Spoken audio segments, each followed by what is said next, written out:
Welcome to Down to Earth, the podcast for cigar smokers, whiskey drinkers, and for the people just looking to kick back, light up, and have a good time.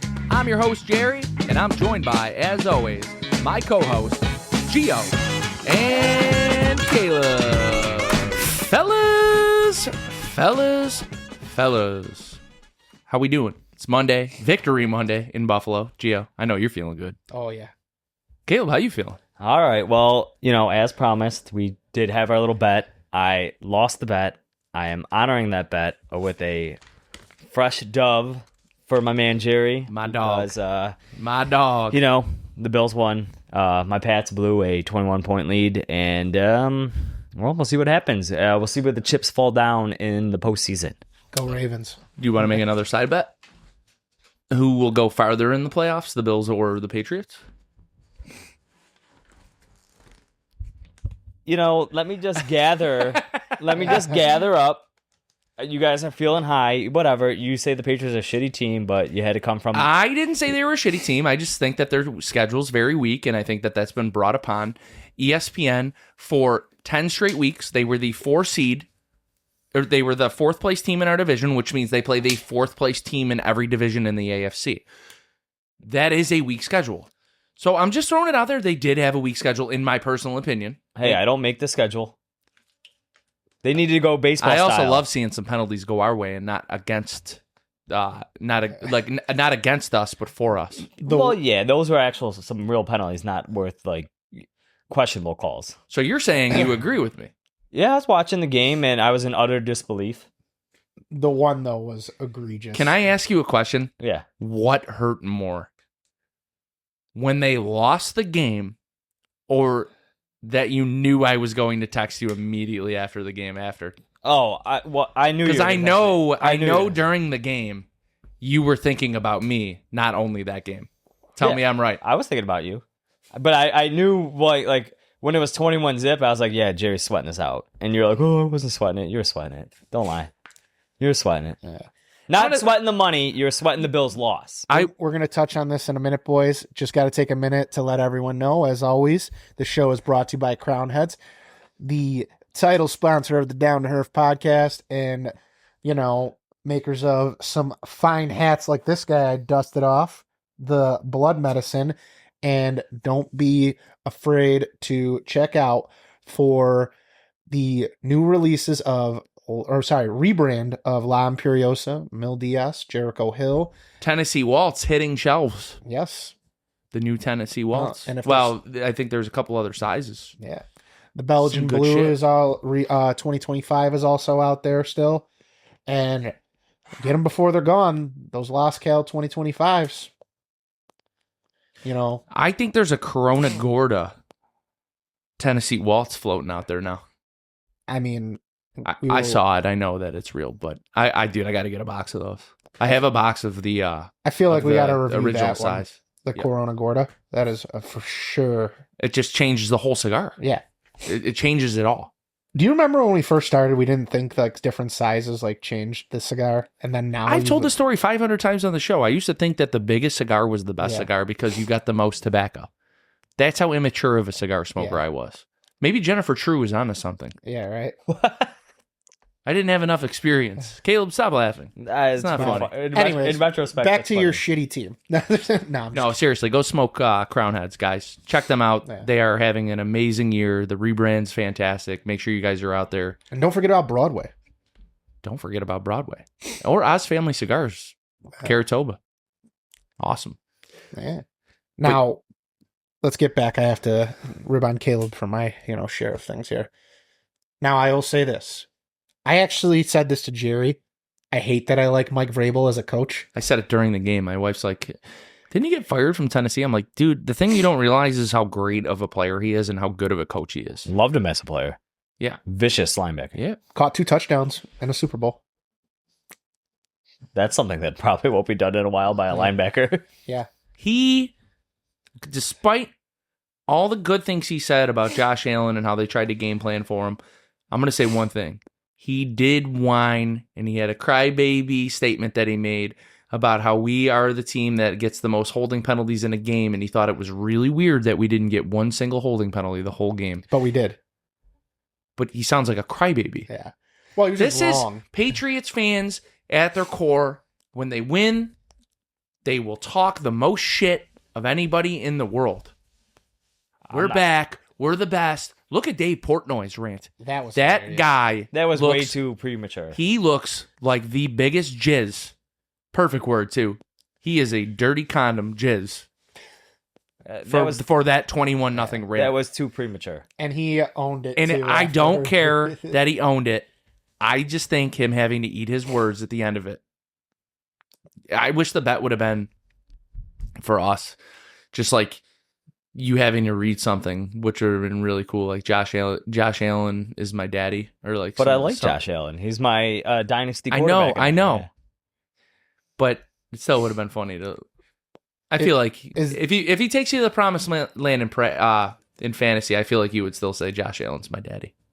No, because he led my team to 2-12 season. No. It sounds like you. It sounds like you did that. No, the chips. Who'd you take in the rookie draft? I don't. Not important. That would mean that you didn't do a sufficient enough job to win. No. There were a lot of good rookies. Nah, it wasn't the rookie draft. All I'm saying is looking a lot like MVP times 2. All right, listen. We've already discussed it. Thank you for the $20 bill. It's still there. I didn't take it back. Teleport. I know you were thinking. I know you were thinking I was about not it. thinking that. I see it's in the screen. I might just leave it there forever. Just throwing it out there. Thanks for being a man of your word. Of course. I was never going to let you forget it. I honor my bets. We did a handshake. Yeah. And one last point. When I tried to switch it to $500, you're lucky you didn't say yes. I would never say yes to $500. But you are a confident Patriots fan. Yeah. Would you prefer a gentleman's bet? I'm a smart gambler. I don't gamble what I don't want to lose. All right, that's a fair part. Well, guys, time to introduce what we are smoking, which, as always, is brought to you by smallbatchcigars.com, the official online retailer of the Down to Herf podcast. Make sure you are using code HERF, H-E-R-F. Save 10% off your order. Some exclusions do apply, and you will be able to get fine cigars like the one we are smoking today from Patina, the Red Pill. New release that they made this year, was highly recommended to us by a lot of our listeners, and Mo himself was very excited about it when he told us about it at PCA, and this was his big project for the year, along with Patina, though, putting out a bunch of stuff this year, I felt. Super tight-lipped about this project, though. Remember Yeah. we asked about it? Yeah. He's like, I gotta wait. I'm not ready. Mm. It's ready, but I'm not ready. I don't know if that had to just do like, obviously through the conversation, it's uncomfortable to talk about. And maybe he was a little nervous about talking about it and, the release and the name and what it stands for. And understandably, it's not easy to talk about this stuff. And I thought the conversation was fantastic. Oh, yeah, absolutely. This is a fun interview. I think you guys will enjoy it very much. As always, just because I know a lot of people will be listening to this part, we'll go over the nuts and bolts of the cigar really quickly. MSRP of $15. We are smoking the Toro. It is a box press, and the wrapper is a San Andreas Oscuro wrapper. It is over filler that is a binder that is Connecticut broadleaf, and the fillers are from Nicaragua with some U.S. tobacco. They come in 20 count boxes. It's a good cigar. Yeah, Really good cigar. I know obviously this is a post-recorded intro, but I think you guys will be pleasantly surprised at maybe not pleasantly surprised, but I think you guys are going to like the review. It's a really good cigar. For the first time in a while. That doesn't mean don't listen to it. You still got to get to that part where we give the review. It's For the important. first time in a while, I think Caleb's got to introduce something. Yeah, dude. All right, we did do a pairing. We have the Penelope Fuck Cancer bottle. This is a blend of straight whiskeys. Whoa, hold on. Family show. That is not what that bottle says. It does, but like the CK is blended with the cancer ribbon. What does it say then? Like It says F cancer? FU cancer. Okay.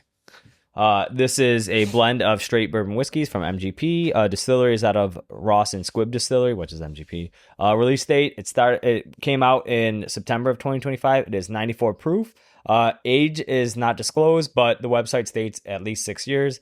The mash bill on this bottle is 58% corn, 37% rye, 2% malted barley. 3% malted barley and 2% malted rye.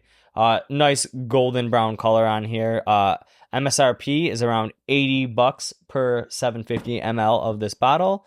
It says you can buy this only at trusted Penelope retailers. And I really enjoyed this bottle. It was pretty spicy. It did pair well with the cigar. It kind of offset the lighter spice of the red pill, but not, easy bottle to drink. Lighter bottle, velvety mouthfeel, easy to go with. And just to let you guys know that all proceeds of this bottle go to supporting F Cancer with its mission to fight against cancer. So there is a QR code in each bottle which directs consumers to the donation page. So they do these bottles. They started off in 2022, still ongoing release. So they help give to charity. And they do 2 bottles releases. There's another bottle. It's got a black label, right, Jerry? It's a little different. It's not just the white label on here. They have another one. It's like the inverse colors, I think. There's another one. There's more than one that came out. You did the story on it, and I can't remember. Don't tell me that, because now I feel like... Well, I didn't know which one you were deciding on buying, this one or the other one, because I know there was at least 2. This was the choice. Okay. But yeah, they did come out with 2 this year, so. Okay. This is the one we got. Oh, the other one was 100 proof, so. We'll say thank you to our some of our great Patreon members to help procure this bottle. So that was really nice. Thank you. Thank you. But yeah, it was a great pairing. I liked it. Good bottle. Good juice out of Penelope, as always. That being said, you want to roll into this interview? All right, guys, without further ado, Maali from Patina Cigars. All right, guys, we are here with Maali from Patina for what, the 3rd time now, Mo? I believe it is, Joe. Oh, man, 3rd time's a charm, they say. All right, you're going to stop hating us. You're going to start hating Caleb. No, never. Yeah. Well, he did. That's a weird way to spell Jerry. What is that? Ball whacker guy? Yeah, that ain't me. I'm wearing a nice golfing shirt today. That's I figured he's ball whacker guy. I know, I get it. Yeah, I get the joke. Hey, I get the joke, man. You're trying to tell me I'm a ball whacker guy. All right. Can we just turn attention to the guy who's clearly on steroids? Oh, well, that... This actually leads into what I wanted to talk about perfectly. Intervention? No. So today I read that an article... We're gonna get ourselves kicked off YouTube real quick with this one. So I read an article today that the FDA is putting a black box on the COVID vaxes because of all the potential side effects, right? Mm-hmm. Coincidentally, they also removed the black box from testosterone. So the government effectively said steroids are safer than the COVID vax. So therefore, boom. All right, so we got the A-OK from Gio to do steroids. Congratulations on what I'm sure is a big day for you, Gio. He's been finally trying to judge. He's been trying to say all these years, it's really not that bad, and you finally got the justification that you need. Yeah, all your lobbying efforts have paid off. He could finally admit to it on the show. Do you care to do that for us? I'm not on roids. Okay, all right. It would have been a perfect opportunity. All right, Mo, listen. We are smoking the Patina Red Pill. Mm-hmm. It has been suggested in my DMs, in our DMs at the show. A couple very close people to me that I respect as cigar smokers in the industry have said, give it a whirl, bro. It's a great cigar. I'm like, dude, we are so time crunch. We have, 2.5 weeks left in the year? Mm-hmm. They said, you have to smoke this cigar. You have to smoke it. It's that good. So, we got to dive into it, man. Tell us all about it. Okay, so do you guys want to start with the tobacco and all that, or do you want to talk about what the cigar means? Well, all right, we'll start with the boring stuff, like the price point, the tobacco in there, and then we'll get into why the cigar was made, because that's the real interesting stuff. We'll get the formalities out the way.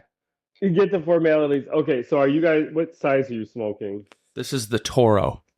Toro retails for $15 MSRP. It's a 6x54 box press. So first Patina box press.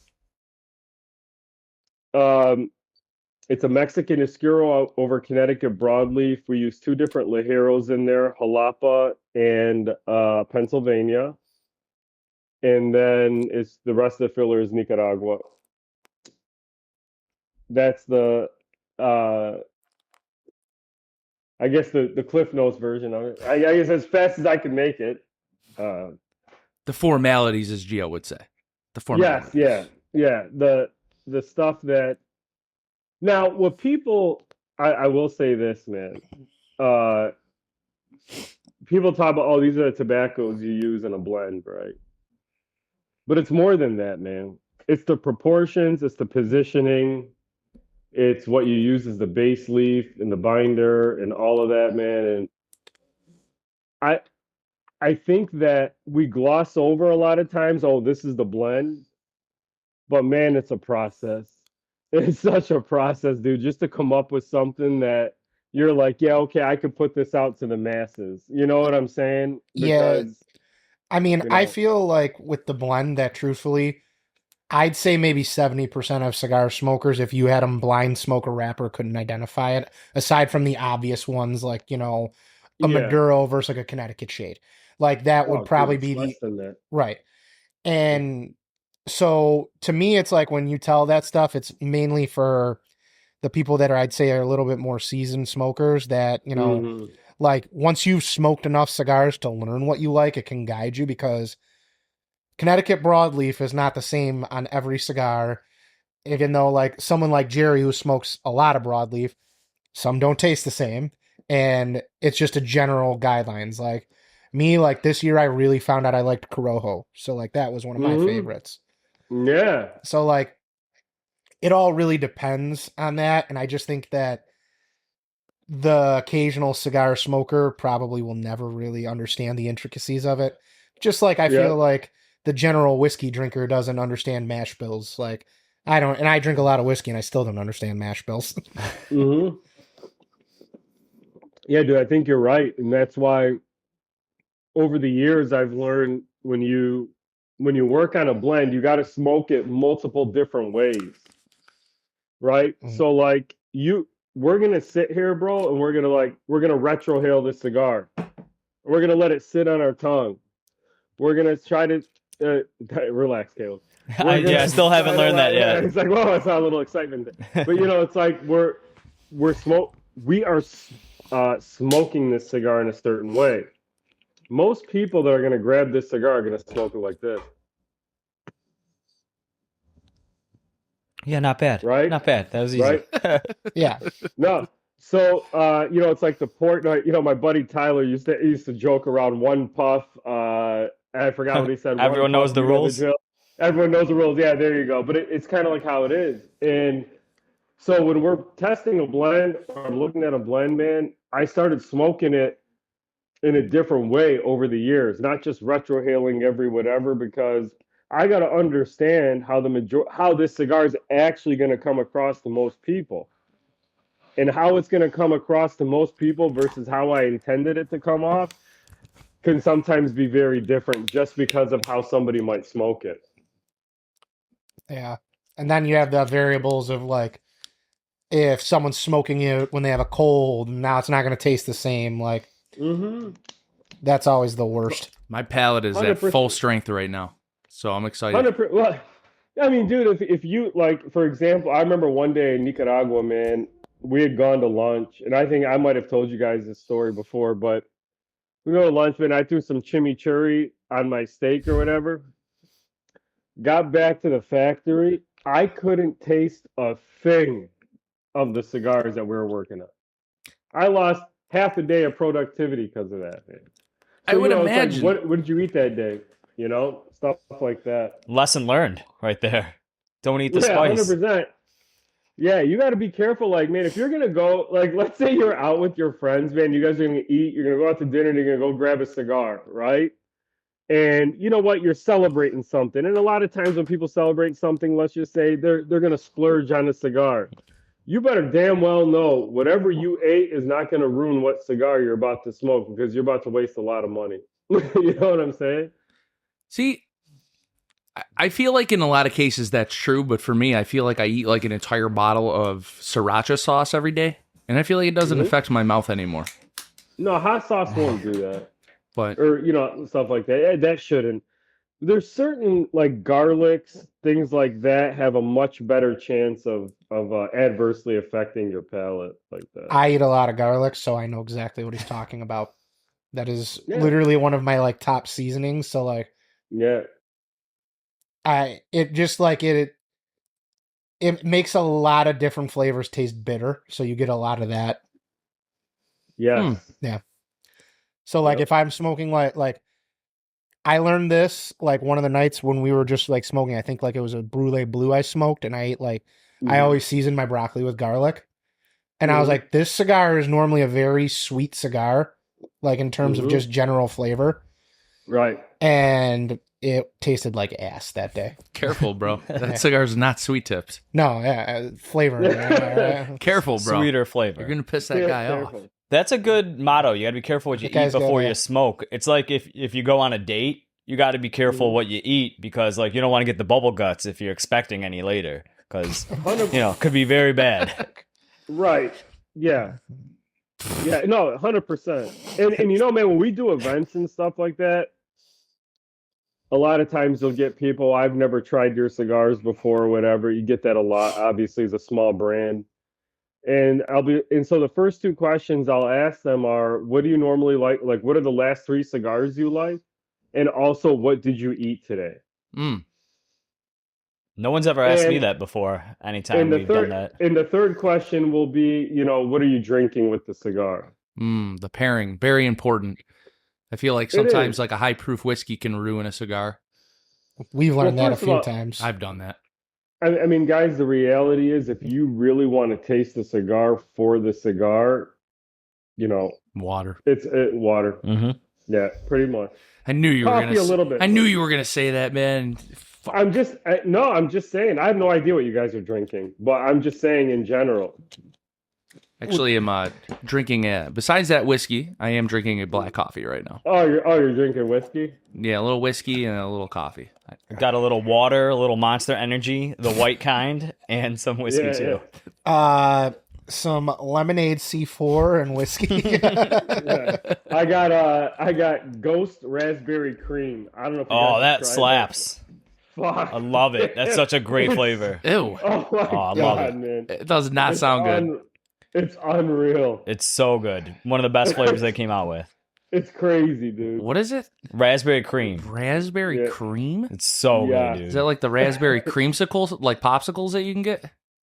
A little more like a float kind of thing. Like if you were to mix some sort of raspberry flavored pop, I can't think of it. I don't know, probably like a Shirley Temple with it. Like that's what I would think. Sorta. Like cherry, more. You That's know more what? cherry. Actually, that's a really good comparison. Yes, kind of. It almost tastes like a Shirley Temple, but like I don't know. More raspberry forward than cherry. Yes, exactly. Yep. All right. I got to get into it. The red pill, the awakening moment. Mm-hmm. What made you come up with the idea? Because I know there's a backstory on it. All right, Really, I'm going to tell you really. my prediction, and then he's going to tell us the real story. Yeah, this will be good. The prediction was he was watching The Matrix, and then's like, that's a cigar name. Yeah. Definitely not it. All right, Gio was... Damn, Morpheus was. Man, it's really simple. So, first, number one, I got really sick and tired of watching the division in this country. Sure. Okay. Really sick of it. And I'm sick and tired of the way people are being pitted against one another, right? So I was like, man, that's where it all kind of started. Like, man, like, because a lot of this stuff is not the root cause of what's happening. And people really don't understand how vicious, nasty, and whatever that our financial system is and how it's designed and what it's designed to ultimately do. And over the last couple of years, especially since COVID, you started to see that wealth divide become more and more evident, right? And people are like, why is this happening? And I felt that I needed to say something. I felt that I needed to try to get people to understand why this was happening and why the system is kind of like creating this wealth divide now, and you're seeing all this stuff. And I wanted them to stop arguing with each other about stupid shit and learn about how your financial system works so you can understand why things are happening, because ultimately that's what it comes down to. So on the inside of the box, it says usury is the enemy of humanity.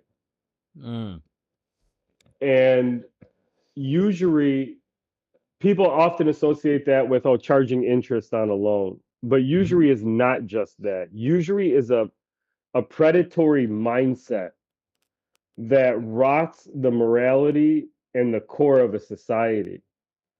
And over years, that builds up. And then all of a sudden, everyone's just eating each other alive. And that's why I said that in the box. And that's really what Red Pill was to me, man. And that awakening happened to me when I was closing banks in 2009, 2010 with the FDIC. The housing market crash back in the day. 2008, yeah. Yep, 2008, 2009. But yeah, man, it was bad, dude. The stuff I saw was crazy. I mean, lives completely fucking ruined. How is that movie The Big Short in comparison? I ever hear everyone say that like has a lot to do with how that all like people, they essentially let it happen. So a select few people got really rich off that. Well, yeah. So, okay, if you go back, first of all, the book is even better. The movie was great. The book is fucking out of this world. Yeah, I okay? knew it was based on a book. I'd never read it, obviously. I'm gonna watch the Steve Carell movie. So yeah, so it was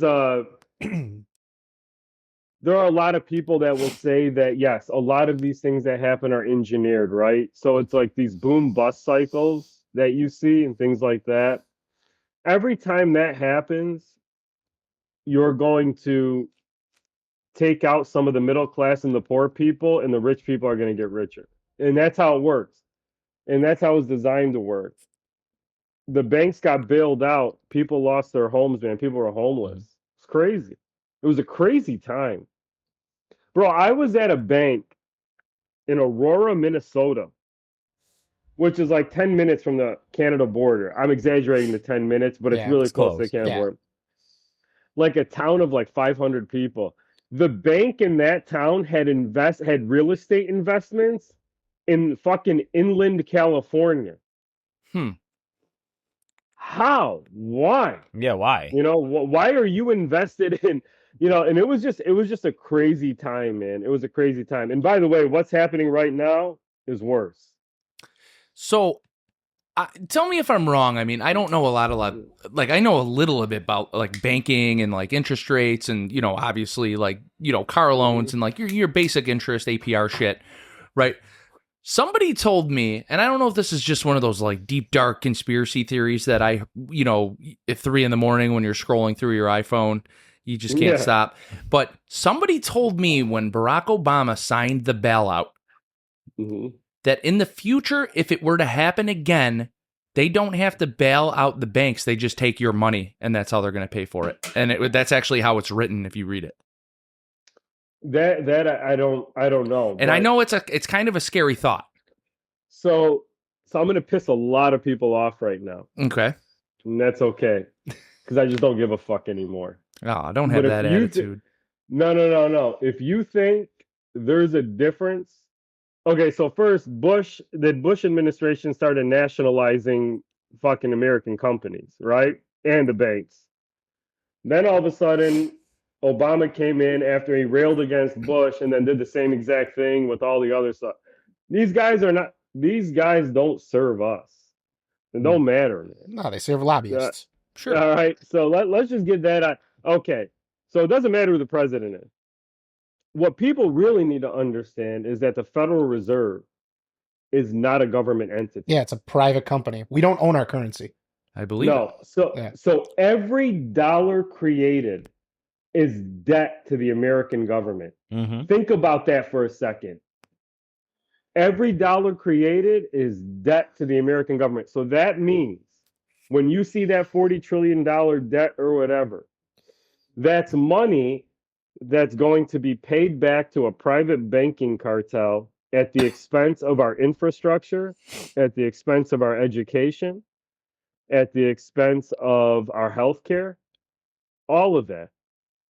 Every time a dollar is created, you're going to hear terms, or you would have heard terms like quantitative easing. What does that mean? Basically, they printed a bunch of fucking money that destroyed the value of what you have and gave it to rich people. Yeah. Pretty much what it means. Super fucked up situation, man. I know that they just want to keep passing out stimulus checks to fucking make people happy. I heard there's like another round that was supposed to be coming out, and it's just like, dude, Well, what this are you is- people doing, man? They're saying this is a tariff reimbursement. Okay.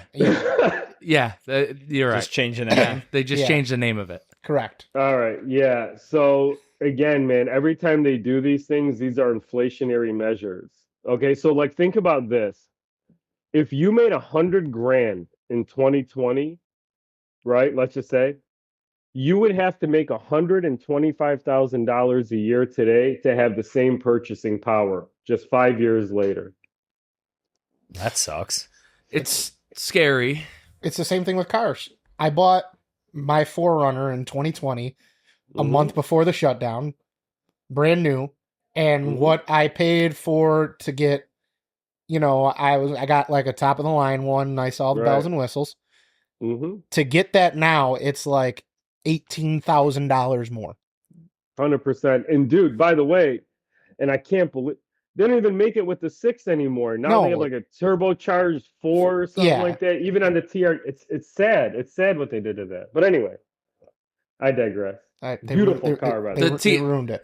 They ruined Yeah. it, but they do look Yeah. sweet now. Yeah. The new body Oh, style they're is sick. No, they're beautiful. But dude, they got to put the VA back in it. Even at least the Oh. The V6. the TRD Pro is sweet. Yeah, man. They it's gotta beautiful. put the VA back in that. Bro, you can't get an 8 in a Tundra anymore. No, they brought the Like, they it's brought the crazy. V8s back. They're coming back on that. They just didn't because Ram came back with them, so now they got to Yes, complete. I saw Ram did. Yeah. Okay, good. Cool. I'm glad I have a V8 diesel. Yes. Yes, the GMC AT4 2500, Oh, baby. fuck it. I don't give two shits about the environment. Blow smoke, V8 baby. Roll V8 coal. V8 or nothing, man. Fuck yeah, dude. Warm- Biggest truck ever. Warm us up. And yes, it's I'm cold over here. overcompensating, and I don't care. It's still a sweet truck. Yeah. It's all right, He, Jerry. he also only smokes Gordo cigars. Yeah. I gotta let everyone know how big they are. And they make blue Yeah. pills to help you out too. So, And yes, yeah. I don't need red pills for that. I need blue pills for that. hmm Yeah, the red pills awaken you. The blue pills stiffen you up. hmm But They keep you up. yeah, man, cars are nuts, man. Like Oh yeah. the 2500 that I have now, I bought it brand new in February. They're like $100,000 now. Bro. $100,000. Like Man, come 5 on. years ago, that car was like 70 Do you understand how ridiculous that is? to have it, or to No. or I'm that talking it costs the- that. The Yeah. technology is the exact same. Nothing's changed. I know. Nothing changed. I know. Look, man, you saw okay, first of all, it's no secret corporations took advantage of the situation during COVID, right? Oh, And hell yeah. they increased their profitability again at the expense of us. And so that was kind of like the first step in creating that was kind of like a fake inflation in a way. But yeah, man, it's once you get on that road, bro, it's really hard to get off. And what are these guys gonna do? And I mean, used car, I don't know if you guys have seen, but delinquencies on used car loans are the highest ever. I can't even imagine, like, just you're talking I- about just like repossessions in general, like Yeah. just people getting their Yeah. cars repoed. People can't are afford 90 it. days or more past due on the. Well, I mean, when Yeah. you're paying fucking 13% interest on a fucking car vehicle or like a vehicle, I mean, I see why. I And mean, some people's lease the- payments are the crazy. principal never goes Oh, down. fuck yeah. You're just paying interest for 7 years, then the principal starts going down. It's fucking crazy. the only Yeah. the only way you would be able to combat that is if they legislated a cap on interest rates. I mean, there's In- the interest- national interest in and average. of it- interest in and of itself, the whole concept is absolutely fucking satanic. Yeah, Period. 100%. Period. Full stop. Isn't that why Jesus flipped the tables in the temple back in, the olden days? Well, yeah. Well, yeah, pretty. But interest is an institution. If your economic system is built on interest, that is satanic. It is 100% going to implode. It will never last. Well, I mean, the predatory practice on college loans is crazy. Shit, Oh, man, dude, I'm it's still wild. dealing with that. Yeah, well, I'm older than you, and I'm still paying on my. That's what student loan. It's crazy. I'm still paying so student loans. here's the thing: Jer, will likely be able to pay yours off in your lifetime. Yes, there are I people, will. Right. because of how much it was when we were teenagers. Yes. Now, like, there are people, the interest is more than the payment. Yeah. Yep. Yeah. So it's like you're paying Double. the balance is going up even though you're paying your bills. And the We're speaking on institutions and companies basically being they're predators.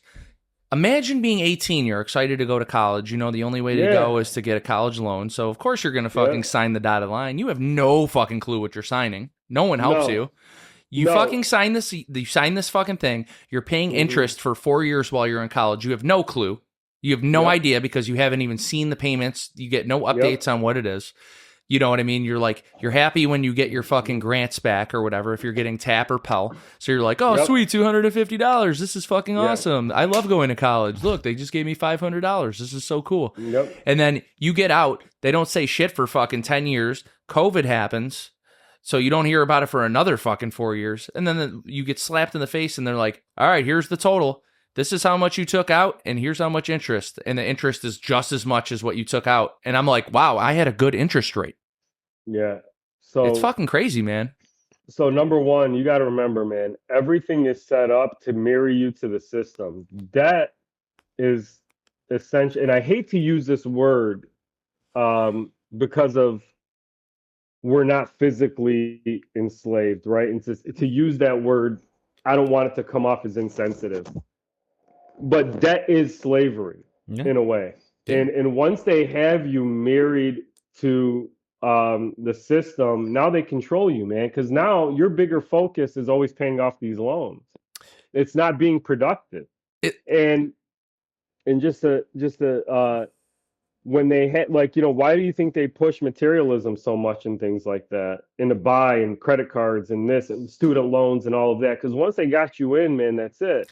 You're free. You think you have freedom, but it's really been taken from you, but you don't even realize it. And by the way, these things we're talking about, this is such a this is what they want us to be talking about, as if like student loans are the problem, or like even car loans. Bro, they destroy the value of our currency every single day. And they got us arguing about, oh, they shouldn't get student loan forgiveness. Bro, they just devalued your dollar by 40% in 5 years, and you're worried about some poor kid getting his fucking loans forgiven? Yeah. Do you understand how fucking sick this is? Yes. But, so the older you get, the more you realize how the real world works. yeah. I think that's when you're young and you're in college and all you really care about is going out, chasing tail, drinking beers with the boys. Like, that's what you're into at that moment. You go, you work your 40 hours, you don't really care. And then you get older, and when you own shit, once you own shit, then you realize how fucked up it is. Right? So, like, you're spot on. We hate to sound insensitive.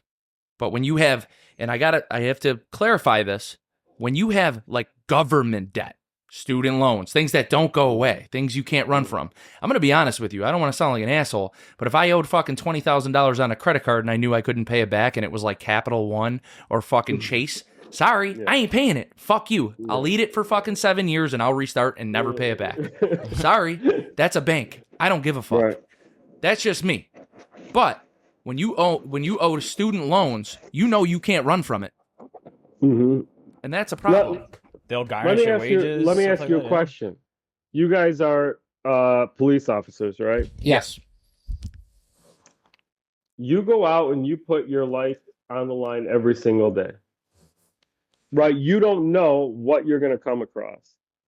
And you guys get paid whatever you get paid. I mean, yeah, it's fine. Okay, but you're not, you're not going to have a vacation home in the Hamptons, right? Sure. But some dude that's pushing paper in Manhattan is making $20 million a year. The value proposition, when you look at a society, man, and you see these outrageous income discrepancies between the productive sector and the if all the money's being made in the non-productive sector, something's off. And listen, man, I love sports. I watch sports. Mhm. I'm guilty, no problem. But athletes making that kind of money, celebrities, entertainers making that kind of money, that tells you a lot about where your society is. It really does. I think when you see how idolized some of these people are and the fact that they make that kind of money is It's a reflection of the society. Why? Reflection of us. It's like, do we really idolize this person? And like the more, I hate to sound like unsupportive, right? So like, if you support somebody and you really like what they're for, whether it be an athlete or like you said, like a musician or an artist or some kind of an actor. Even an actor, though. An actor, like, okay, a guy writes a script. If it's a good movie and people want to go see it, I think that, like, movies are very expensive to make. And I think that an actor should make that if they should get their portion of a great film if they're in it. But some athletes, what they make is insane. Yeah. I'm trying to figure out like the point I'm actually trying to make. I just feel like the society. Pat Mahomes shouldn't be able to sign a $500 million contract over 10 years. That's the point. Well, there's that, and then I think what I'm saying is, as society, it's kind of sick that like you almost like subconsciously support it. You don't even realize you're supporting it. Yeah, because you're watching the games, buying merch. Like, okay, best example I can give: Patrick Mahomes, Tua Tagliavoa. Playoff game should be on regular TV. They put it on Peacock. Every single person that bought that game. So how many people have fucking Peacock out there? I'm sure there's a couple that have Peacock. But for the 60 million that tuned in for that game across the country, say they didn't have Peacock and paid $5. They paid $5. That's what, $30 billion? I'm not the math. I don't know the math. I'm not the math. Is it 30 billion? 60 million times $5? That's what? I grew up in a hockey market where they blacked out the home games. Chicago. Are you Chicago? I never got to watch Blackhawks home games as a kid. Forever. If you wanted to go, you had to go to the game. 300 million. Yeah, 300 million. I'm sorry. Yeah. So, but either way, man, the point is not even, but I'm saying the values that we place in the money that we choose to spend and how we spend it. The reality is they're able to convince you of, and I don't even want to say our society as a general does a good job of just really distracting people from what's happening. And that's why we're seeing a lot of what's happening today. So that's really, I felt like with this project, man, I had to do my small part to try to get people to like start asking questions. And I wanted them, what the hell is usury? And I wanted them to go down and start reading about it and understanding and how banking works and all of that. You know what, Mo? I was wondering if you thought, because I was thinking about this as we were talking about usury and the predatory system and how it destroys society, pitting people against one another. I know a lot of people try to do this comparison, but do you think this could be like a comparison to like the fall of the ancient Roman Empire, where we just talked about sports. They did the Colosseum, they did gladiator fights, persecutions, and they put on a public spectacle just to keep the people distracted and happy while all this other bad stuff was going on. 100%. So if you look at the last 4 empires and how they fell, it's the same exact cycle. Rome, Spain, Britain, and now the U.S. All the same. Excuse me. So we're falling. And that's what really is unfortunate, man. And that's what sucks. They they will destroy your society through the degeneracy, through war, through all of that stuff. Because it's basically war in and of itself, man, is a money laundering operation for a lot of these banks and stuff. So They fund both sides. They fund the yes, manufacturers. You know, they're Oh, involved in yes, transportation. Oh, I said it. yeah. We're a war economy. We thrive when we are at war. Like, well, not you know what I Well, mean. no, we don't. We don't. The financial system. Yes. There you go. So you probably have heard, the military industrial complex, right? Yeah. Like you've heard that term a million times. Everybody, but what people don't talk about is the financial industrial complex, which is the other side of that. And the only way it's all able to happen is because both of those things work together. Dwight And D. Eisenhower warned us about he that in the did. 50s. Yes, he did. And so, man, this is just my attempt to try to get people to be like, hey, man, there's something going on here, and it's not my fucking neighbor that makes 20 grand a year that's the problem. I'm sick of watching people fight each other. Well, they've I'm sick of it. the division in the country, like you said. You're sick of the division. I feel like as a police officer, we're sick of the division. At the end of the day, whether I make 160,000 or my neighbor makes 40, we're still the nobodies of the country. Mhm. Exactly. We're the nobodies. That's But it. But yet we think we're the problem. No. Man, I mean, that They make us think that we are the problem. that's what I'm saying. Like That's what I'm saying. they make me Yeah. think, because you voted for Kamala Harris, that you're the problem. Mhm. No. Do I think some of her ideology and some of her voters are a little crazy? Yes, of course. But I mean, you could obviously say the same thing for people that voted for Trump. Some of the Trump supporters are very right. And then there's very left, and there's extremes on both sides. And then they push these arguments. They political assassinations on TV. They fucking make you hate the other side, and then everything stays internal. And then we're sitting here like, fuck you, dude. You fucking voted for this, or fuck you. You voted for the last retard we had in. Yeah. And then we're just sitting here fighting each other, and it goes on. It's an endless cycle. It's tiring. Yep. And they act like your vote really matters. But at the end of the day, whatever person they want in the office, that's who's going to be in the office. And whatever, right. man. It is what it is. Just try to enjoy what you can enjoy. I guess that's really because the ride. If you think that there's an actual solution to this, there really probably isn't. And I'm not an advocate for violence, but I think you would need some crazy act of revolution for this to end. I think I don't know if it. And again, I'm not advocating for that for anybody listening. No, I don't think there should be no violence. Yeah, but so there is no way. Man, my goal is to get the mind to evolve. The revolution of the mind. Forget the physical, all that stuff, but so you want people to start understanding the world around them and why things are happening instead of continually arguing, spending hours on Facebook. Oh, you said this about Kamala. You said this about Trump. Oh my God. I ain't gonna lie. Idiot. Last night I was talking hella shit about Drake May. I was talking hella shit about Drake May up in the comments. But bro, you ain't gonna sit there and you know how many friends, family ties have been severed. Yes, because that's of politics. Because of politics. And all the while, that's not what runs the world.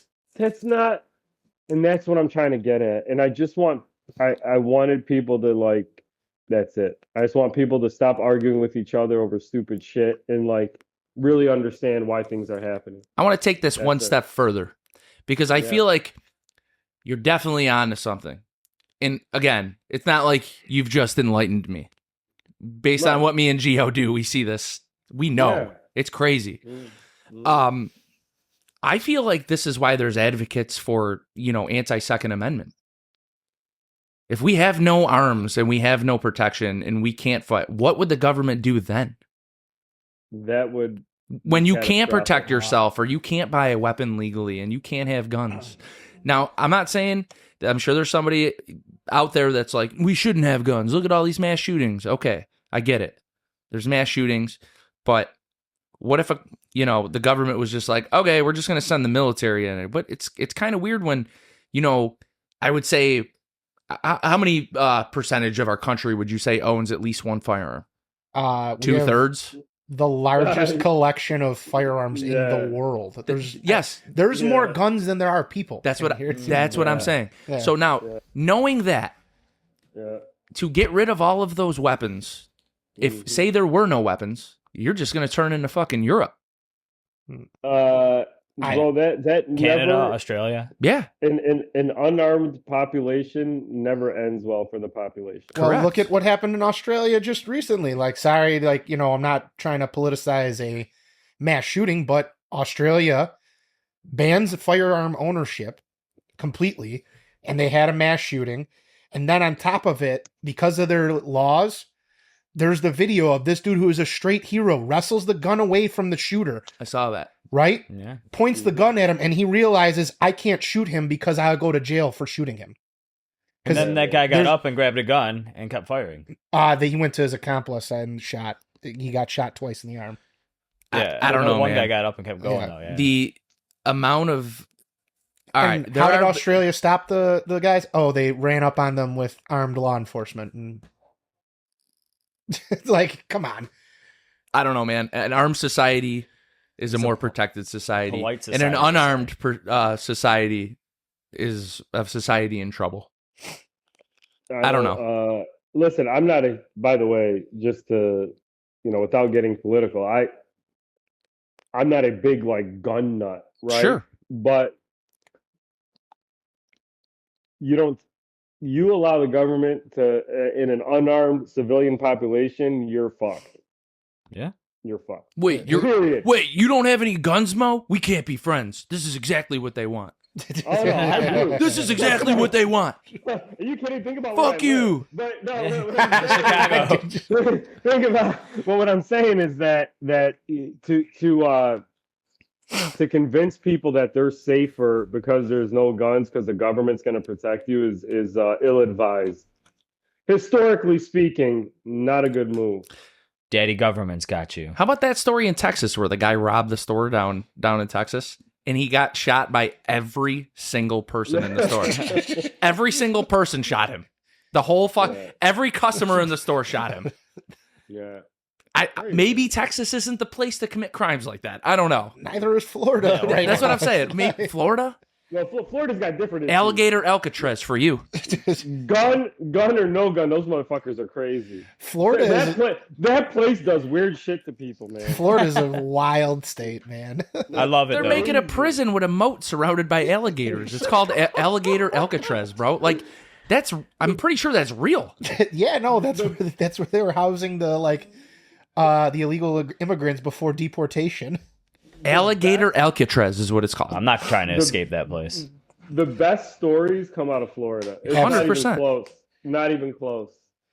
Ohio's a Florida- close second. When you Ohio's up there. When you see Florida man, and then you just know some fire shit's about to come right after that. Yeah, if that's the headline, Florida man, you're like, oh shit, It's man. gonna be good. Florida This is man, gonna- dot. Oh, This Florida man trained a raccoon and robbed a bank. Yeah. What? Yeah. it went through the ducts, was trained to know the code, did the combination, and Yep. stole $10 million. And disarmed the die packs. Yeah. Holy shit, dude. At that point, give him the trophy. It disarmed the armed Right. guards. This guy needs to be like an animal trainer for Hollywood. Right, yeah, Protect him at all costs. Yeah, exactly. You know Uh, what I find obviously kind of cool about this whole project? That cigars are actually like the perfect segue to get to know somebody and actually sit down and have a conversation. Whether you agree or disagree about things, having a cigar and just being able to talk about things that are going on in your life and, what you believe in. And right. at any cigar shop, I mean, you're not going to see guys like, fuck you, man. I'm not fucking talking to you, bro. Like, I've seen more people get into arguments in cigar. Remember, I managed a cigar shop. Politically, I never saw people argue. The only fights I ever saw were because of sports. oh, well, Makes I sense. mean, yeah. That's different. That's different. that's different. If you talk shit about Josh Allen, I'm fighting you on the spot. But no, I mean seriously, On there site. were more arguments. But when people have a more of a respect, man, when you sit down with somebody and you have these deeper discussions, agree, disagree, man, there's a level of respect that you actually are a thinker, that you have views on things, I think that's beautiful.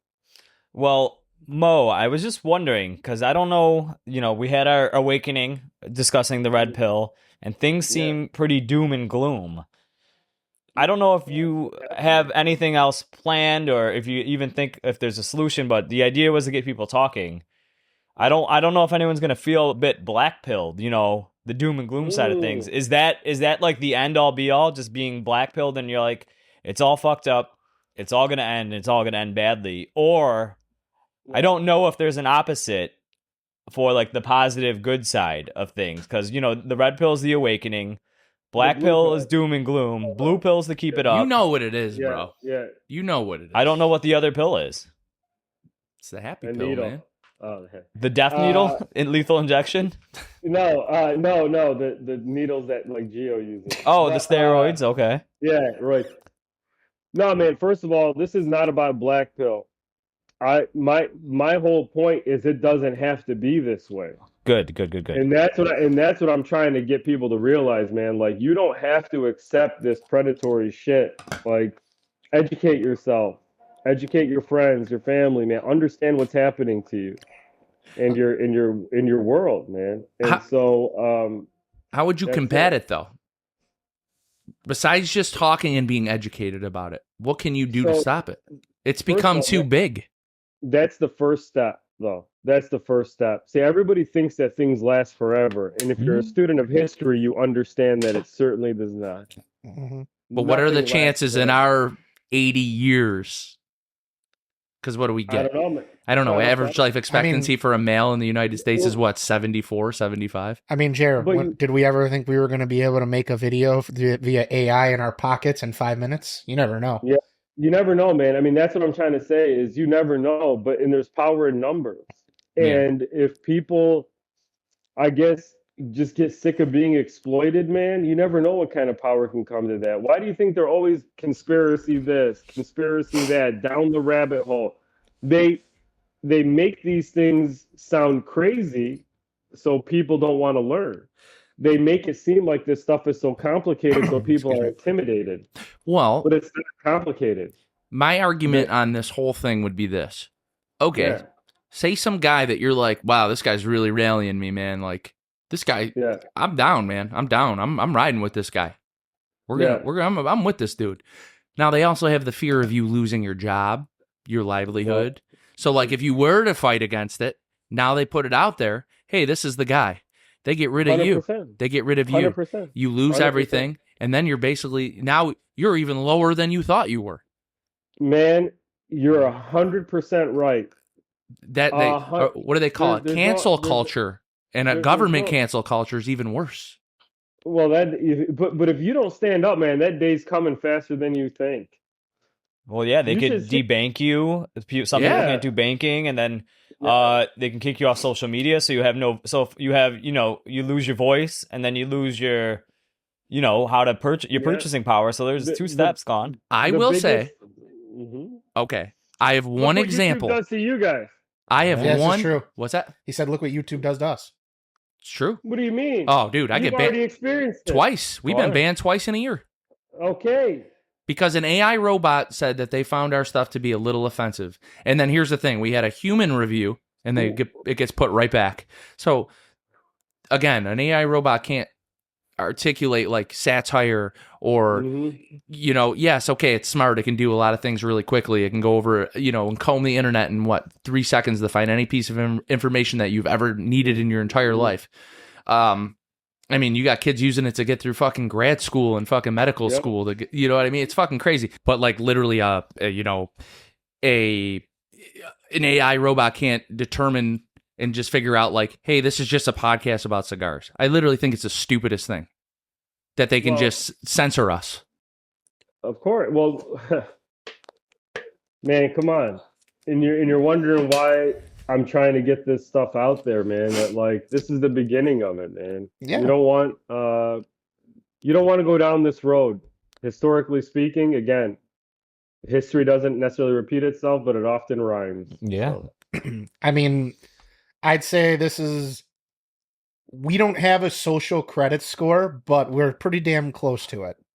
well, yeah. Yeah, I mean, like- your credit score, to a certain extent, is kind of that, right? Right, but I mean, the thing is, like, the social one, like, Yeah, yeah. we're at a right. point where, like, if say a social credit score was ever implemented here, you can't yeah. have access to YouTube. Oh, Yep. sorry, only people with this score are allowed in this building. Yep. That's like that episode of Black Mirror.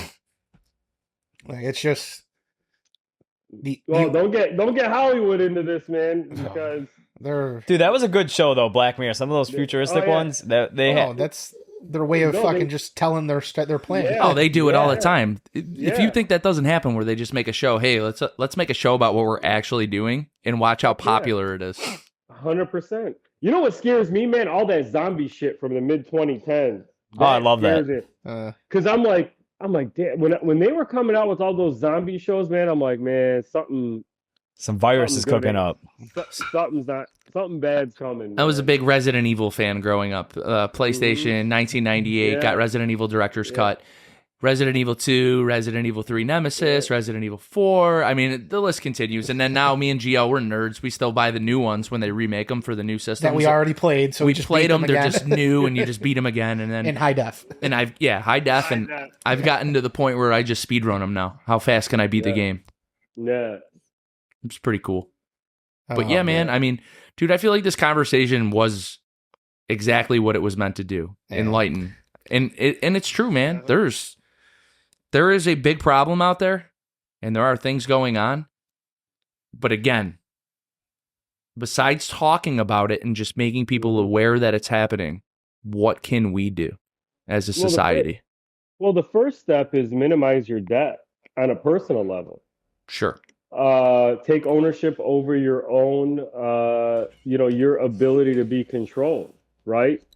If you can't afford the extra car or the extra vacation or the extra whatever, then don't do it.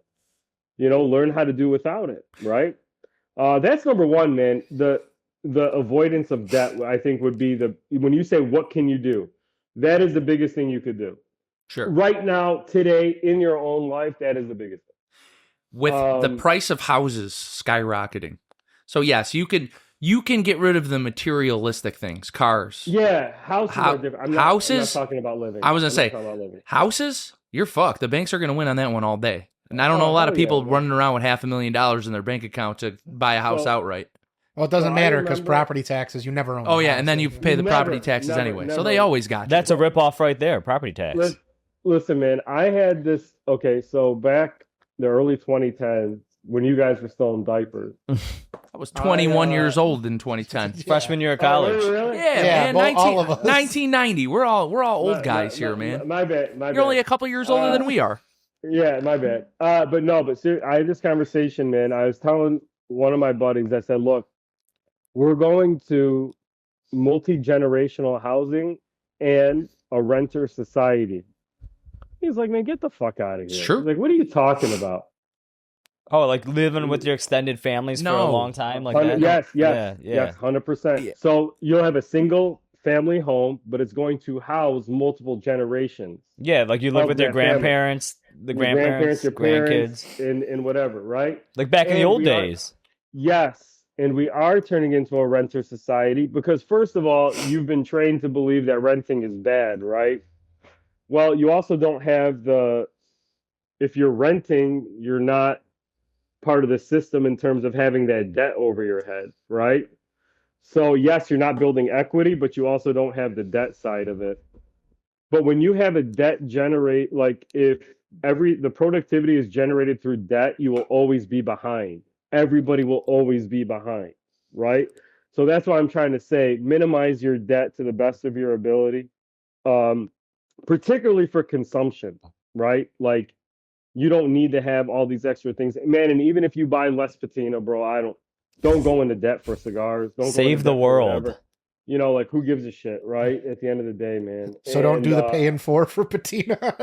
Yeah, exactly. The Clarna. Actually, man, we were joking around that we wanted to make a cigar called the Clarna just to fuck with, Oh, because we don't want, I don't want people.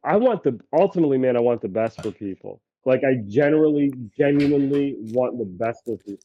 And even if it's at my expense or the expense of whatever, it doesn't matter because I'm not, when I'm gone, I'm not taking money with me. I'm only taking my deeds with me, and that's it. So another thing you could do is educate yourself, educate those around you, man. Take care of each other. Stop arguing with somebody over inconsequential shit. Learn how to work with people. Learn how to, embrace one another again instead of looking at everybody as competition or somebody to take advantage of or whatever. I recently did this podcast a couple months ago, man, where we talked about how in the cigar industry, a lot of times your word is your contract, right? We don't necessarily have a bunch of written contracts between the factory or the brokers or whatever the case may be, and you're expected to act in an honorable way and commit whatever you commit to, you execute on. We need more people to get back to living like that in every facet, man. If you're going to borrow money from somebody, pay them back. If you're going to borrow a fucking lawnmower from your neighbor, make sure he gets it back in the same condition he gave it to you. You know what I'm saying? Or a fucking snow blower, right? Because that's what we're dealing with right now.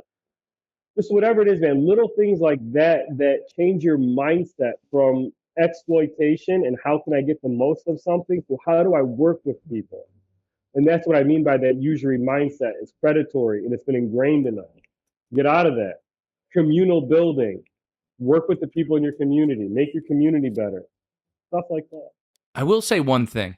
And I've almost been like the pessimist on how we can combat this, right? Through this conversation, right? Like what can we do? Then I think of this one thing.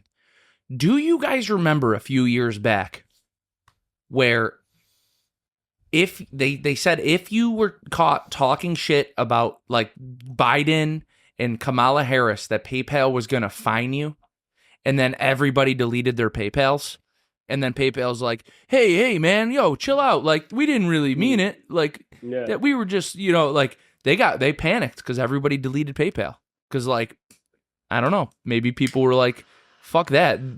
You think you just have the ability to withdraw money out of my bank account and for a fine? Get the fuck out of here. I remember that. Do you? Yeah, I recall that. Well, I also remember they were trying to do like a Ministry of Truth, and then that got shut down real quick. Yeah. Holy shit. Remember? You guys ever watch that show, The Man in the High Castle? Oh, I love that show. That's fucking what great. What an incredible show, man. No, I've never seen it. It's almost like we're living in this world between like The Man in the High Castle, 1984, and what is it, that Ray Bradbury, Fahrenheit 451? Oh, yeah, man, that's what it feels like. It's like we're living in a combo of all three of them. Yeah. It's a really interesting book now in 2025, Fahrenheit 451. Yeah. Oh, man. Either burning all the literature because they don't want people to know things. I have some great books for people to read, but I'm not going to name them because that'll probably get this YouTube banned. But, there are some really good books that'll educate you about how the financial system works and stuff like that. And, I encourage everybody to just try to learn, man, and then be good to each other. That's really what it comes down to. Communal building instead of trying to exploit each other for every single fucking thing. It's all right. You know how I just remembered though too. So we were talking about how Hollywood like puts out the weird shit like that they're planning. So I randomly started rewatching the X-Files just because I was bored and I like background noise. Right. There's shit like about viruses, all that, the alien portion of it, like, which now aliens do exist according to the government. Like, it's just like, oh, well, we knew how this turns out, and this was 1992. Yep. Yeah. Yeah, it's crazy, man. But what are we gonna do? We do our best. That's it. Well, Mo, I just want to thank you for coming on and talking with us about this cigar. I will say, this thing's fuego. Thank you, sir. I appreciate it. The man. people have spoken in the DMs, and they have not been wrong. Thank you. I appreciate that, guys. Thank you so much. And was this the big project that I know? Remember it? We were joking around, bust some chops at PCA, and you're like, "I got a new cigar coming out.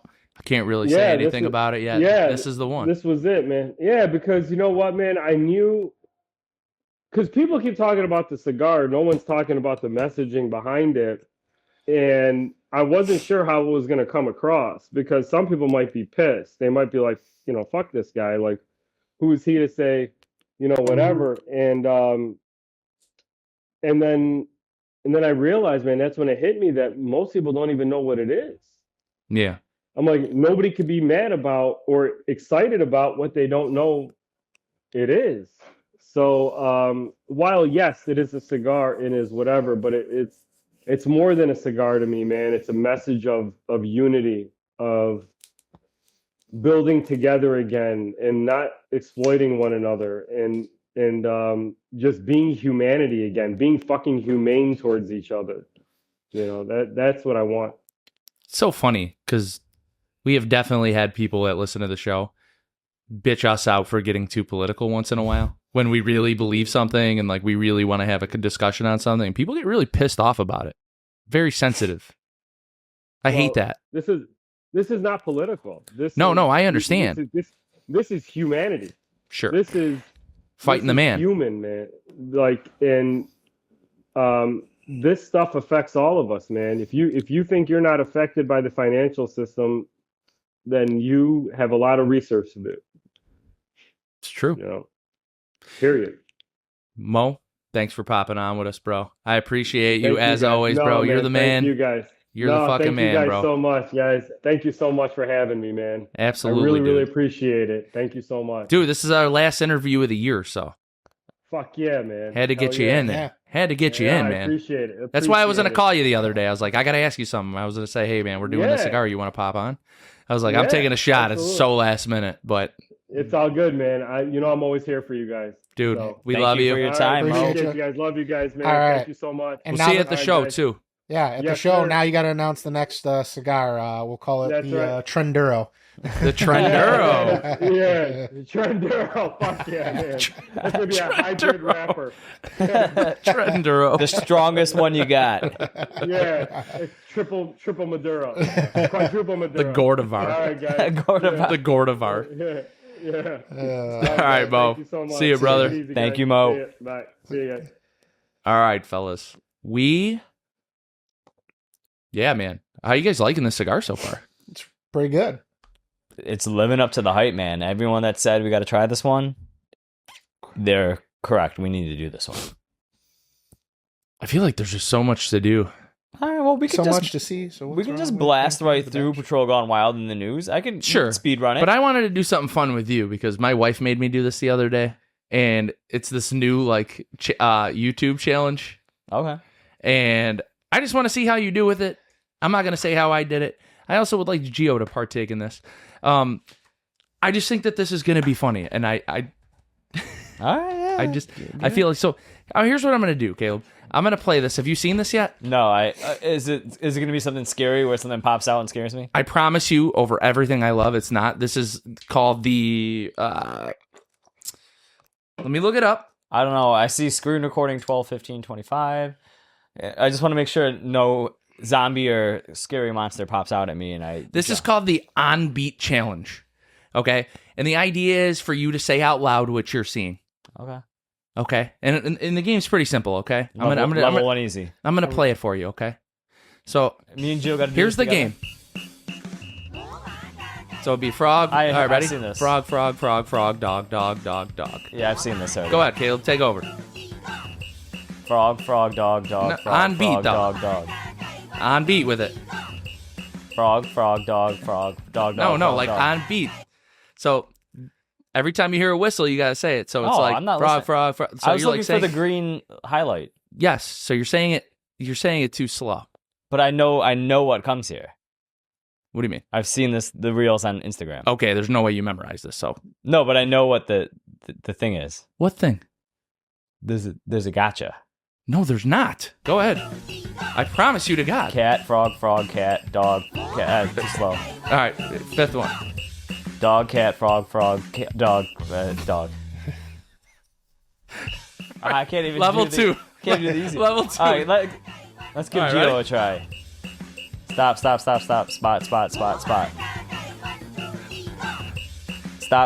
Post. Spot. I am done. Stop, spot, post, stop, post, stop.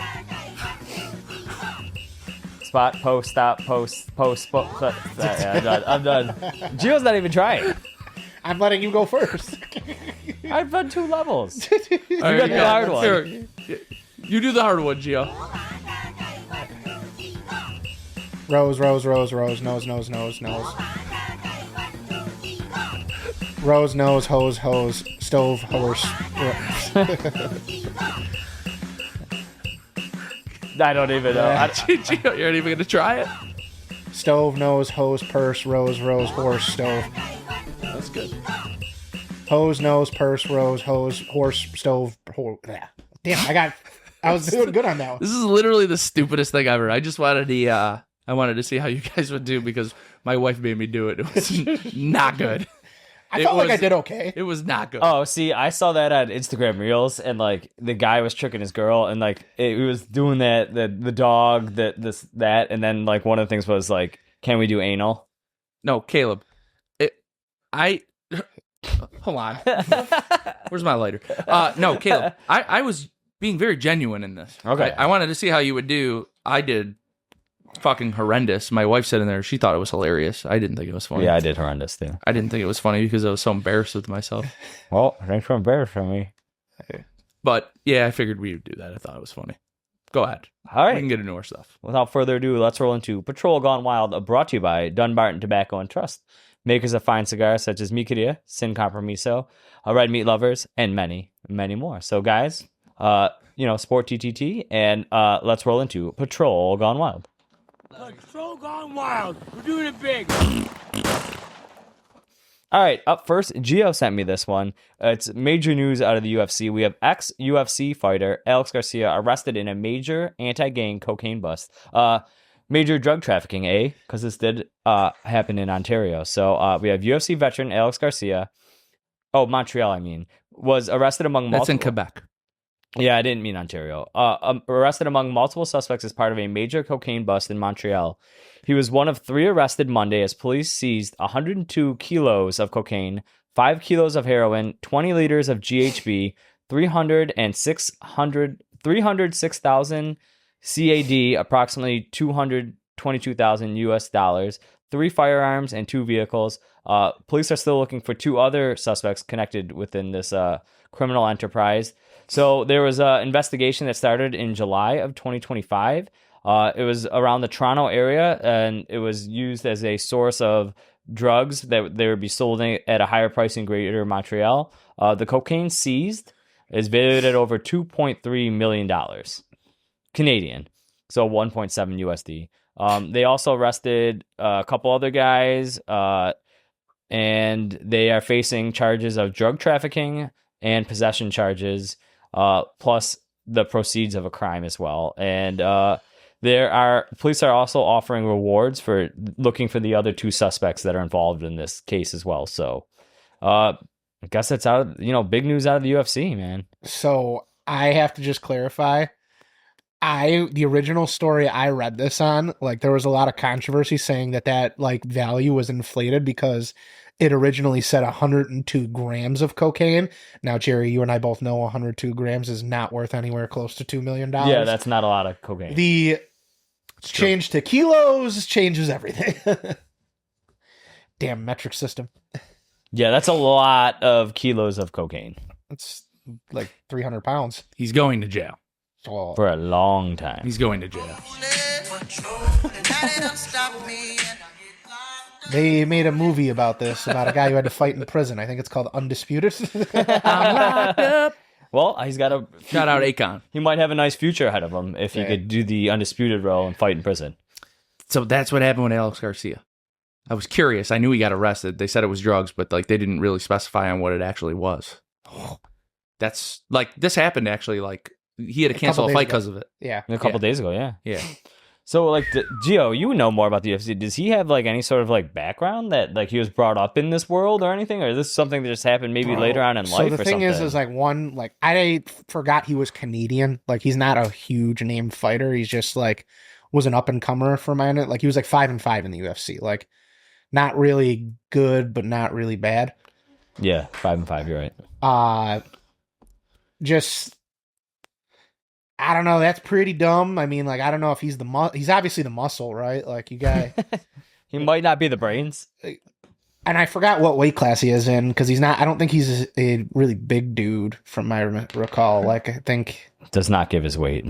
Hold on. Like, I mean, I'm just again. This was really. What he lacks in weight, he makes up for in kilos to get the extra pounds.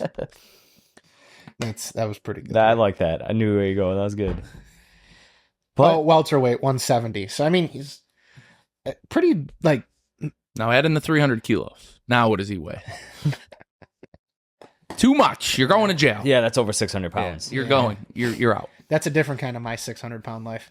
Yeah. This one isn't going to be that fun. Not that the 600-pound life is fun. That looks pretty bad too. But I got to imagine the prison version's just as bad. Yeah, I mean, eating's probably a lot. Eating good food's probably a lot better than prison. Yeah, he's probably going to be getting a different kind of butt. Yeah, no shit. What else you got I can't for see us? a pro fighter being, too submissive in prison. Though. Yeah. Let's hope not. Yeah. And then, what's his name? The guy who paid us a visit, the creepy guy in prison. Let's hope they're not cellmates. What was it? Oh, Felice Johnson. Felice Johnson. Yeah. Felice. Of course. How do you forget Felice? Sorry. Juicy. All right. Up next, we're going to Hollywood, Brentwood, California, where crazy story. actor, Crazy producer, story. Rob Reiner, believed to have been murdered by his son. So And here's his a little wife. Yeah, his wife as well. Sorry. It's a very sad day in Hollywood today as we just lost a legend. Director Rob Reiner and his wife Michelle were found stabbed to death in their home Sunday in an apparent double homicide. And while police have yet to confirm it, multiple sources close to the family have told People magazine that their son Nick Reiner killed his parents. Rob Reiner was a true icon in the entertainment business. The son of Carl Reiner, Rob first broke out as Meathead on the sitcom All in the Family. But he'd go on to direct classic movies including This Is Spinal Tap, Stand By Me, The Princess Bride, When Harry Met Sally, Misery, A Few Good Men, The American President, and The Bucket List. His final film was this year's Spinal Tap sequel, The End Continues. He also continued acting, appearing recently in The Bear and New Girl. But he was also an extremely important producer. His Castle Rock production company made movies like City Slickers, The Shawshank Redemption, The Green Mile, Miss Congeniality, and Michael Clayton, plus all of Christopher Guest's improvised comedies. And on TV, Castle Rock produced Seinfeld, Mission Hill, and The Single Guy. Reiner was nominated for 1 Oscar Best Picture for A Few Good Men. He won 2 Emmys for All in the Family, and he was nominated for 3 DGA Awards, 3 PGA Awards, and 9 Golden Globes. He will certainly be missed. My favorite role was the dad in Wolf of Wall Street. I was just gonna say that. What was it? The amount on strippers? Yes, the sides cure cancer pops. Yeah. He was good Great in movie. New Girl as Jess's dad as well. So What about dude, this gives me like the Lyle and Eric Menendez fucking vibes, bro. yeah, Like those 2 kids that murdered their fucking parents. back in the early they- '90s. Yeah, 1989. It's Yeah. fucking crazy. yeah. Brentwood, California, right where OJ's neighborhood, stomping grounds over there. That's where this dude got murdered? Yeah, that's where he was living. Jeez. It's a fucked up story, man. A lot of fucked up shit going on these days, dude. But that's a sad one, man. Yeah, I just wanted to bring it to everyone's attention because it just happened like yesterday. So I was like, Patrol Gone Wild. It's a sad story, but it is involving, an investigation. Well, the investigation's ongoing, and I guess we'll Possibly the son. try and yeah. keep up with it. All right, lastly, we're going to Ohio where we have a wild police chase involving a guy throwing some lumber out of the back of a pickup truck. Final destination. With a gray shirt, black t-shirt. Yep, he's trying to dump boards. Use caution, guys. He's trying to dump boards on you. More boards. Use caution. Use caution. Careful, Brad. He's coming. More boards. Watch out, guys. No trap for you. Jeez. Oh. Oh, fuck, dude. Multi-car crash. Multi-car crash. The white nails out on foot. No, he's trying to carjack someone. South of the 51. Start firing EMS. We're going to need at least 3 to 5 medics, probably. I did not expect at How least many 4 people were in that I car? know. There was a lot more people that ran out. Jeez, this guy here fucking fell on the hill. The ghetto bird. Oh, This wow. guy that keeps falling. No, he hit a fence. Good. And they looks like a white male with multiple captain. Good vision that he could see it from that high. What you don't realize is, I'm telling you this right now, we say it all the time. If the helicopter gets you, It's over. it's over. Yeah, you're not escaping a bird. And yes, somebody's going to be like, oh, I saw this one clip where the guy outsmarted the helicopter. Yes, I seen that video too. That was probably the only time I've ever seen somebody outsmart the helicopter. But yes, I mean, of course, nothing's 100%, but And then they switched to night or heat vision and then find you anyways. no, this one was good. So the guy, he got away, he went under the viaduct, stopped the car, and he was like downtown under a viaduct, and there was all these people walking around. He just went under, got out, Blended in. and blended in, and no one knew which guy it was. Oh, so Okay. he got lucky. And then the cops were chasing the car. He let it ghost ride, so it came out the other side. And then the police pulled up on the car, and there was no one in it. Okay, smart. I was like, geez, man. the timing had to be It right. was perfect. Literally perfect. Yeah, you need a crowd of people to pull that off. Yeah, it was. There was a crowd of people. So once he hit the inside of the viaduct, he never came out the other side. Then the car comes out, and they're like, all right, the car's continuing. They roll up on the car, surround it. No one's in the car. And they're not even looking for who was walking because they're still on the car. Good move. Kind of smart, man. Listen, when the bird's involved, we don't always lose. Unless you know who the driver is. Yeah, That then changes things. Then you got to be on the lookout for that guy, the suspect that you know. So, all right, man. Well, that's what I got for you guys in this week's Patrol Gone Wild. Tune in next week for another Patrol Gone Wild brought to you by Dunbarton Tobacco and Trust. And now, guys, it is time for Cigar and Whiskey News with Caleb.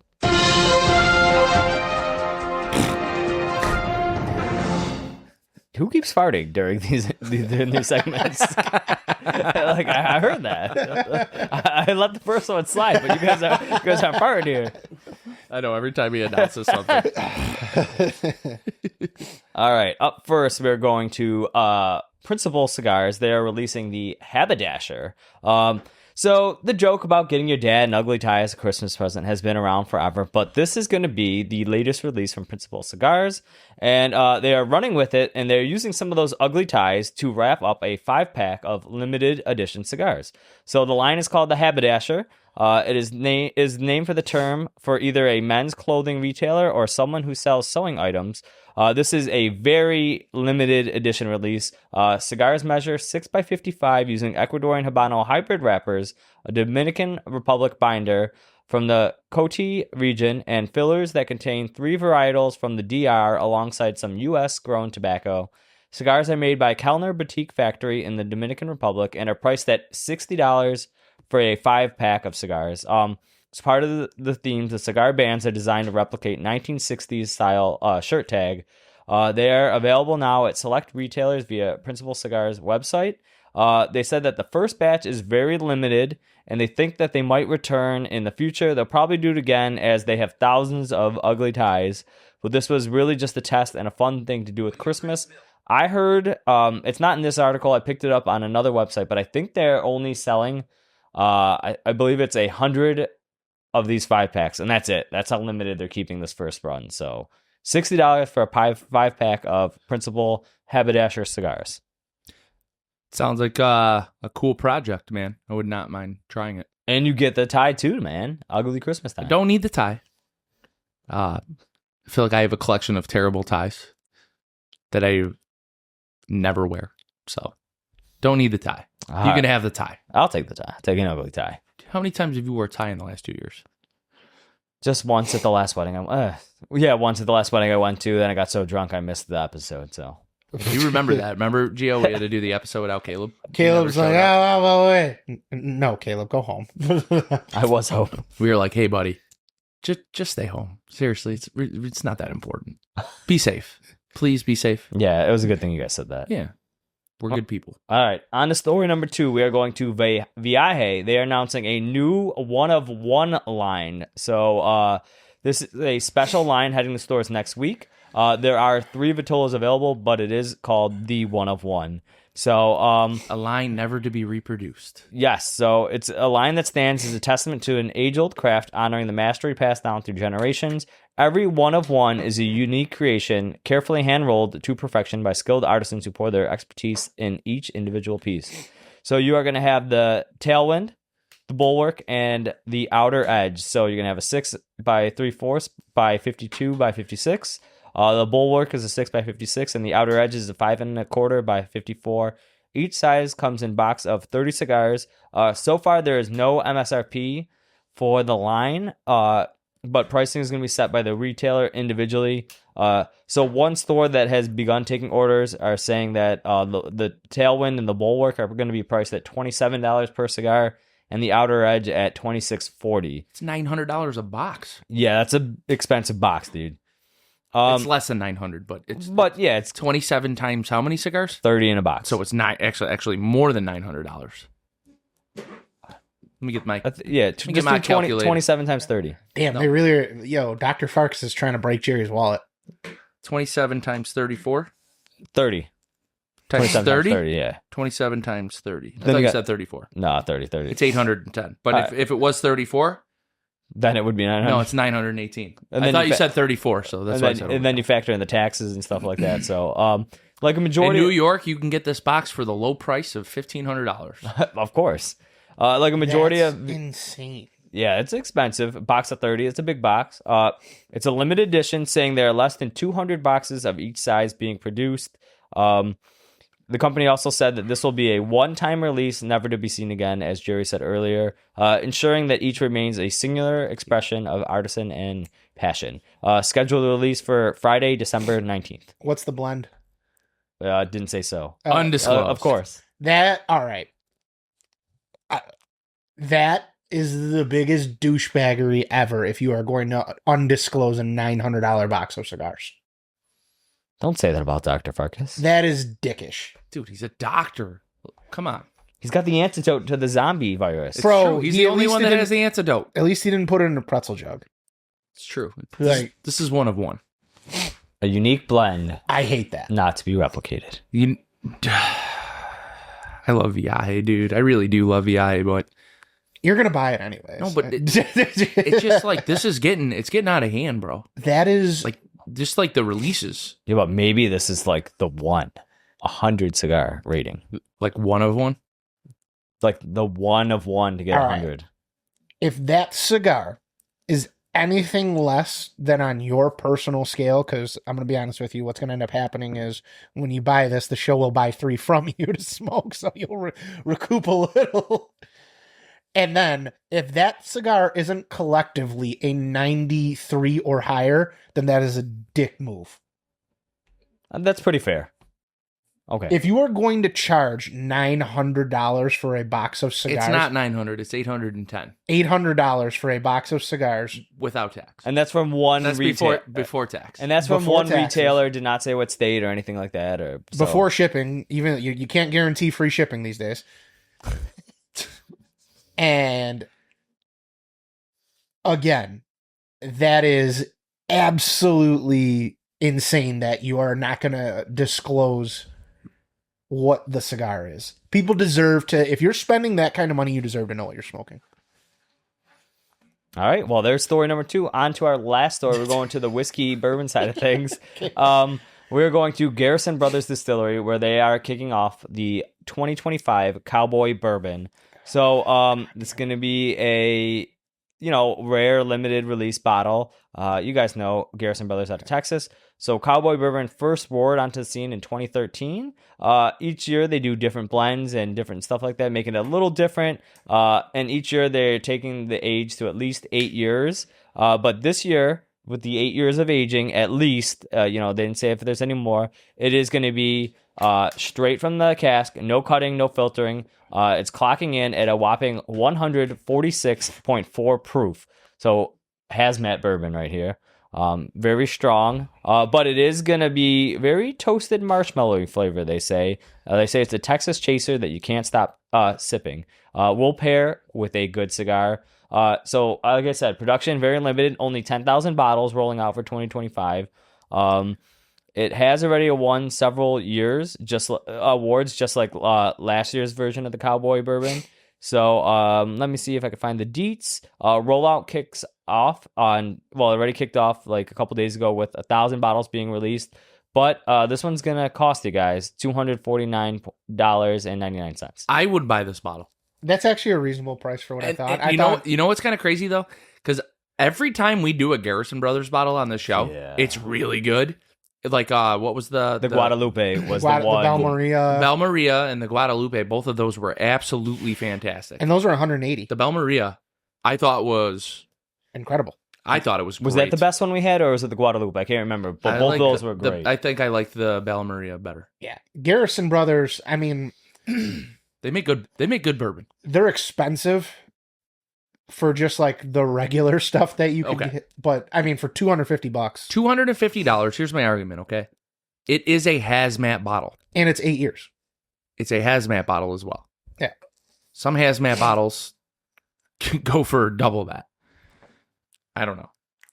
Again, I am a big Garrison Brothers guy. Like, I enjoy their bourbon. So, like, at that price, I still think it's fair. Like, it's 73.2 proof. What's the highest proof you've had, Jer? Probably a little lower than that. Everclear. We all did it back in the day.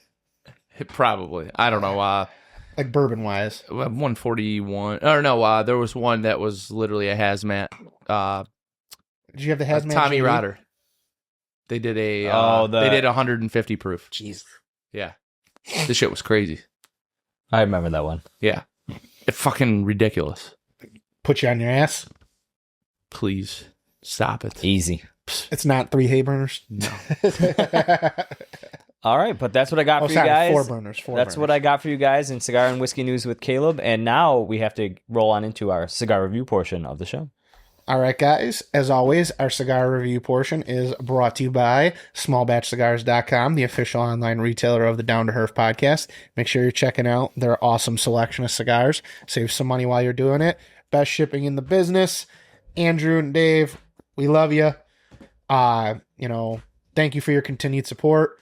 And, look forward to 2026 with you guys. Now, who's ready to go first? All right, I'm all set to go. Caleb, kick it off. All right, guys, this is the Patina Red Pill Toro appearance. I love the box press. Mo just said it was the first time they did a box press. So anytime you get a box press, I like it. It's a good shape. I like the band. The black and red, the red pill, the box. I've seen the box. The box looks really good too. And the message that Mo brought about too, that's inside the box. Usury. I like it. So I'm giving it a 9. I really like it. And this band really pops. It's black, bright red, metallic like. So 9 right there. Burn, I'm giving it a 9.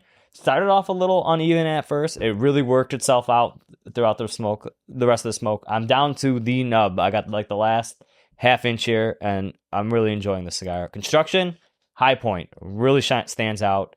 Nice stack of dimes here. I could literally piece together the cigar back to its original form. So 9.5. Draw, I went with the straight cut.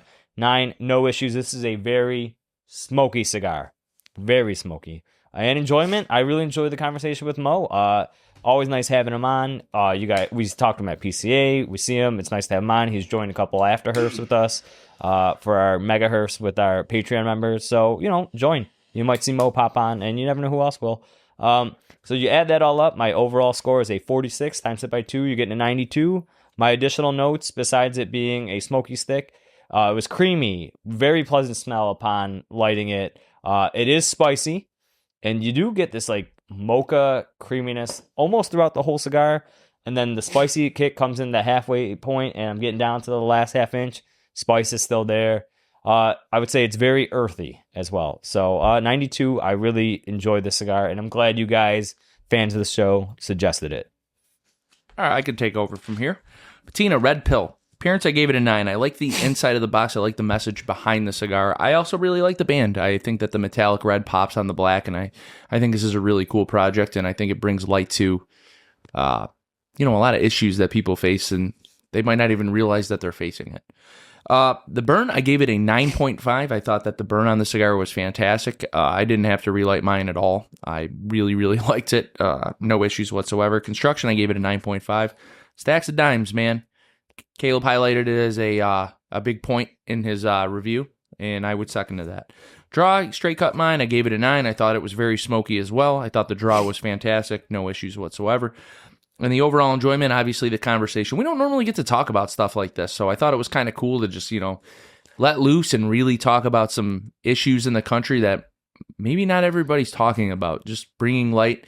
And obviously that moment of enlightenment was the idea behind the cigar, and I think that that's important. It's good to talk about stuff like that. So that brought my total to a 46.593 overall. Some tasting notes. I did get cream. I got mocha. I thought the retrohale on the cigar was very easy, very approachable. I didn't think it was that spicy. I know Caleb did mention some spice. I didn't think it was that bad at all, but not an overpowering spice, but the spice taste is there. Light spice, we'll call it, right? Yeah, I'm good with that. Another note, the wrapper on the cigar just felt like velvet. It did. I mean, it is just like, it is a very... There's no imperfections in this wrapper at all. I mean, this thing is just it's smooth, it's velvety, it's a very good looking cigar. Gio, how'd you do? Alrighty. The Patina Red Pill. So appearance, I gave it a 9. I like the band. I like the message on the box. Feel like this cigar had the unfortunate pleasure of following up with probably the best presentation we've ever seen with our previous cigar we reviewed, so it's a little hard to follow that. But otherwise, it showed up in many, many really good ways. Burn, I'm right there with you guys. This thing burned amazing. I just did my normal touch-ups that didn't even notice it, just shooting the shit with Mo. Construction, I gave this thing a 9.5. This thing is one of the better rolled cigars I've smoked this year, I would say. Everything about it, from the touch to mouthfeel to just like the actual smoke itself, just lends itself to a really, really well-made cigar. Draw, I went with the V-cut. Draw was, what's the word I'm looking for? Unnoticeable, which is a good thing. Like, if I'm not talking about a cigar's draw, it means it's doing its job. Very smoky. The output was there. I was able to get, the flavors in it. Even able to taste it, have a slight cold, so that really stood out to me. Like, whatever, Mo was trying to get out of this, he really, really seemed to nail that.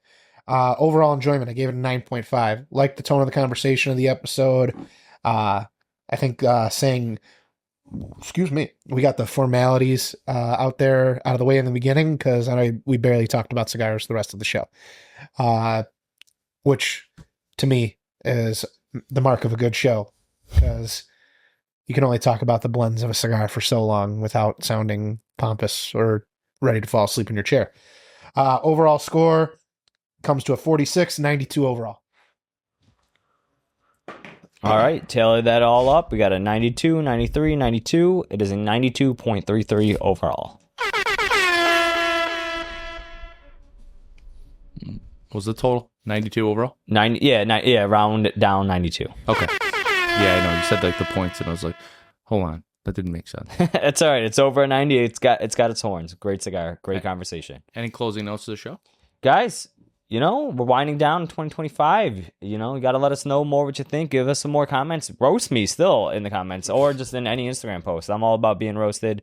You know where to find us. Instagram, Facebook, the YouTubes, Rumble. Look us up. Tell a friend. Go on their phone. Go to our page and subscribe to our page. Just do it. It's helpful. And the more the merrier. We love you guys. You guys are the best fans in the business. Gio, Jerry, whoever else is going to kick us off, send us away.